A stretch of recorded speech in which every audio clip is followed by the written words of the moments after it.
Les textes liturgiques du jour. Première lecture. Comment sont-ils tombés, les héros, au milieu du combat? 2 Samuel 1, 1er avril 2011 19 décembre 2023 27. Lecture du deuxième livre de Samuel. En ces jours-là, David, après avoir battu les Amalécites, revint à Sicla et y demeura 2 jours. Or, le 3e jour, un homme arriva du camp de Saül, les vêtements déchirés et la tête couverte de poussière. En arrivant auprès de David, il se jeta à terre et se prosterna.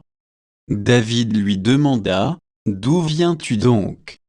Il lui répondit, « Je me suis échappé du camp d'Israël. » David lui dit, « Que s'est-il passé? Raconte-le-moi. » L'homme répondit, « Le peuple s'est enfui du champ de bataille, beaucoup d'entre eux sont tombés et sont morts.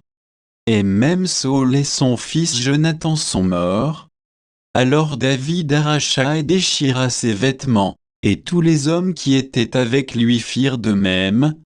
Ils se lamentèrent, pleurèrent et jeûnèrent jusqu'au soir, à cause de Saül et de son fils Jonathan, à cause du peuple du Seigneur et de la maison d'Israël, parce qu'ils étaient tombés par l'épée.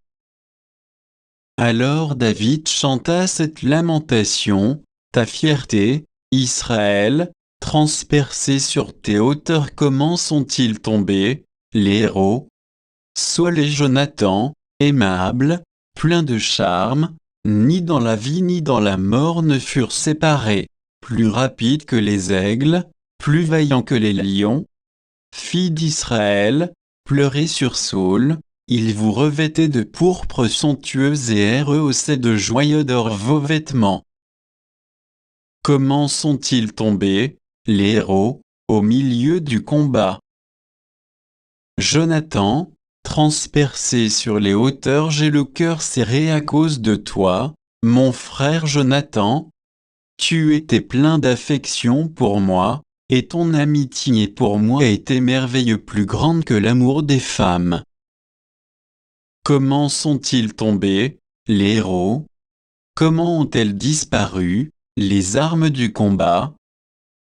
Parole du Seigneur. Psaume.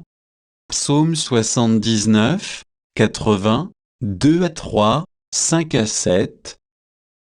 Berger d'Israël, écoute, toi qui conduis Joseph, ton troupeau, resplendit au-dessus des kéroubim, devant Éphraïm, Benjamin, Manassé. Réveille ta vaillance et viens nous sauver. Seigneur, Dieu de l'univers, vas-tu longtemps encore opposer ta colère aux prières de ton peuple, le nourrir du pain de ses larmes, l'abreuver de larmes sans mesure? Tu fais de nous la cible des voisins, nos ennemis ont vraiment de quoi rire. Évangile. Les gens de chez lui affirmaient, il a perdu la tête. Marc 3, 20 à 21. Évangile de Jésus-Christ selon saint Marc. En ce temps-là, Jésus revint à la maison, où de nouveau la foule se rassembla, si bien qu'il n'était même pas possible de manger. Les gens de chez lui, l'apprenant, vinrent pour se saisir de lui, car ils affirmaient, il a perdu la tête. Acclamons la parole de Dieu.